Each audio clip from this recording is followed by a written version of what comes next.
Mastercam Simulator now properly displays the selected Rapid Motion option located on the linear Lathe page in the Control Definition dialog box when simulating a lathe machine.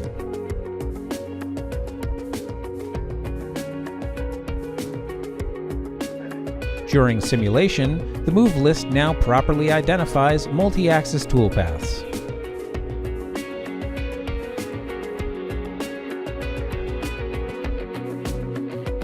If initial view is set to optimized in the simulation options dialog box when simulating a mill turn toolpath, it now displays correctly in Mastercam Simulator.